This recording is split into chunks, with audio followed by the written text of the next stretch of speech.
누가복음 5장. 사람들이 예수님께 몰려들어 하나님의 말씀을 듣고 있을 때였습니다.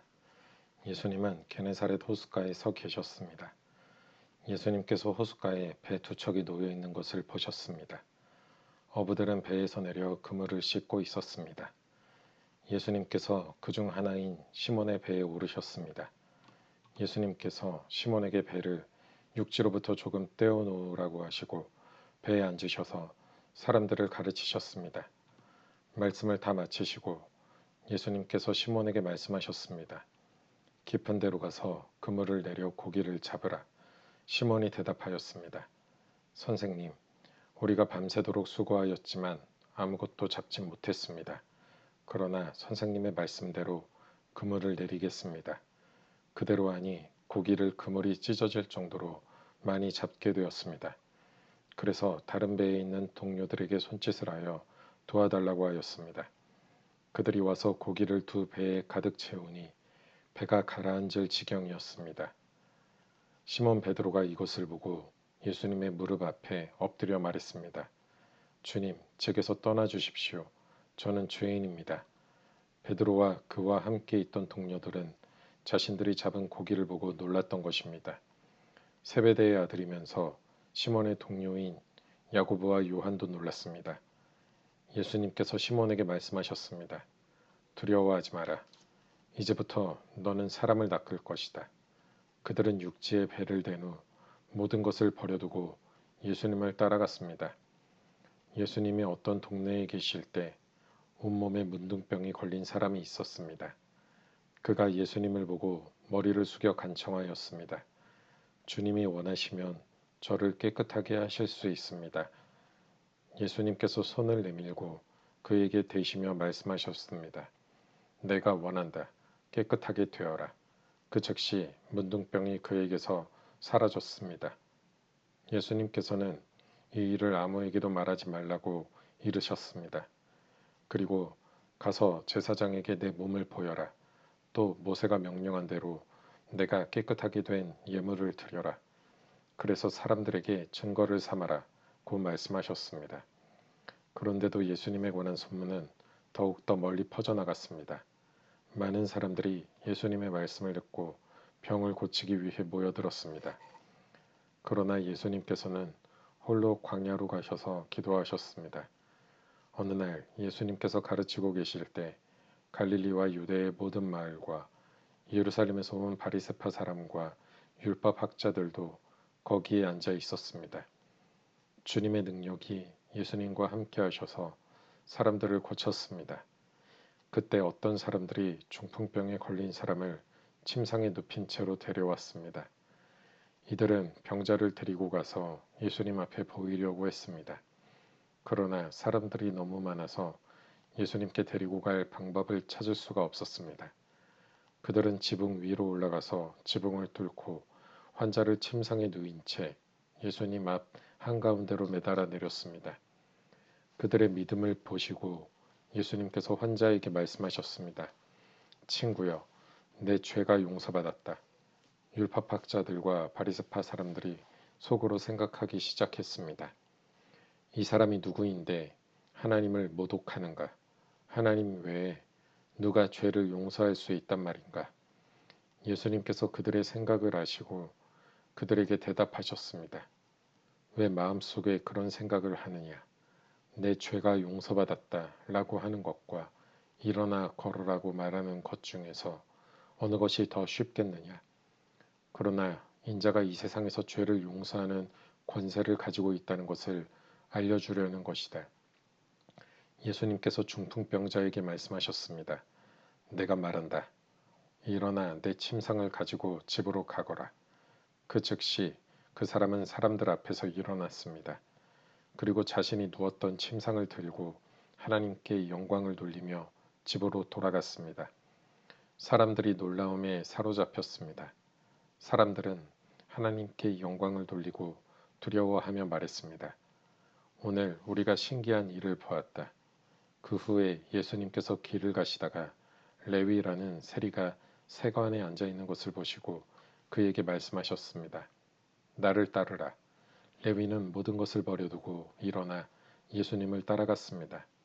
레위는 자기 집에서 예수님을 위해 큰 잔치를 베풀었습니다. 거기에는 많은 세리들과 그 밖의 사람들이 함께 음식을 먹고 있었습니다.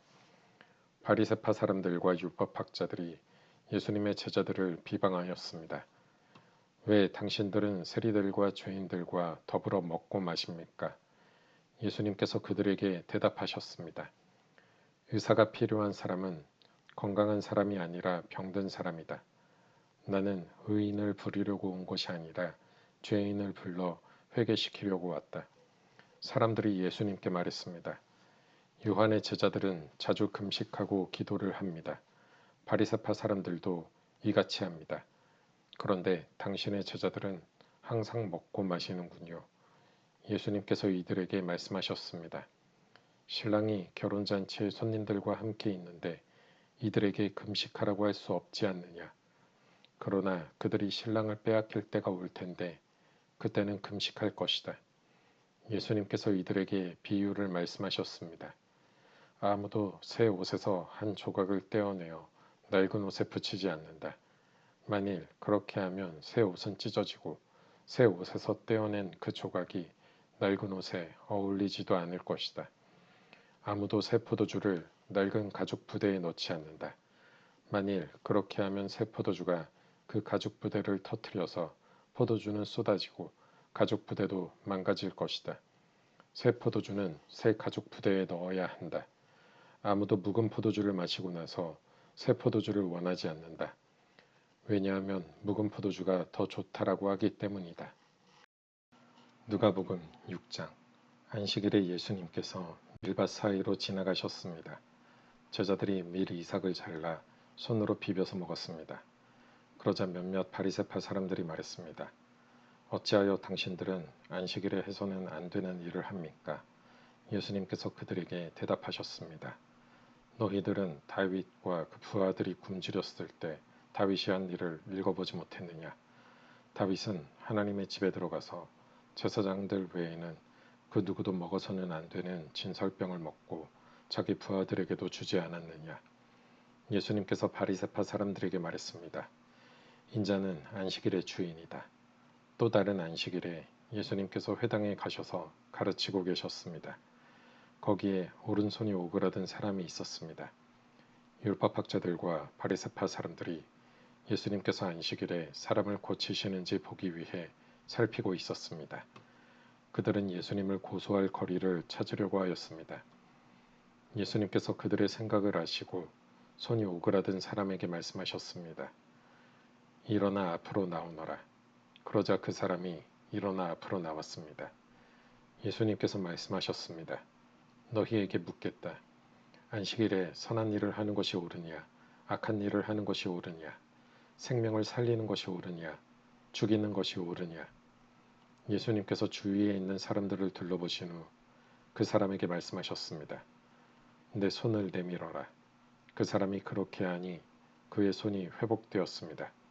그러자 그들은 화가 나서 예수님을 어떻게 처리할까 하고 서로 의논하였습니다. 그때 예수님께서 기도하러 산으로 올라가셨습니다. 예수님께서 밤을 지새며 하나님께 기도하였습니다. 날이 밝자 예수님께서 제자들을 부르셨습니다. 그리고 그들 중에서 12명을 뽑아 사도라고 부르셨습니다. 이들은 예수님께서 베드로라는 이름을 지어주신 시몬과 그의 동생 안드레, 그리고 야고보와 요한, 그리고 빌립과 바돌로메, 그리고 마테와 토마, 알페오의 아들 야고보와 열심파라고 불리는 시몬, 야고보의 아들 유다와 배반자가 된 가룟 유다였습니다. 예수님께서 제자들과 함께 산에서 내려와 평지에 서 계셨습니다. 거기에는 제자들이 많이 있었고 온 유대와 예루살렘과 두로와 시돈 해안 지방에서 온 사람들도 많이 있었습니다. 그들은 예수님의 말씀도 듣고 자신들의 병도 치료받으려고 왔습니다. 더러운 귀신으로 고생하는 사람들이 다 나았습니다. 사람들은 예수님을 만져보려고 애썼습니다. 그것은 능력이 예수님에게서 나와 그들을 모두 낫게 하였기 때문입니다. 예수님께서 눈을 들어 제자들을 보시고 말씀하셨습니다. 가난한 사람들은 복이 있다. 그것은 하나님 나라가 저희들의 것이기 때문이다. 지금 굶주린 사람들은 복이 있다. 그것은 너희가 배부르게 될 것이기 때문이다. 지금 우는 사람들은 복이 있다. 그것은 너희가 웃게 될 것이기 때문이다.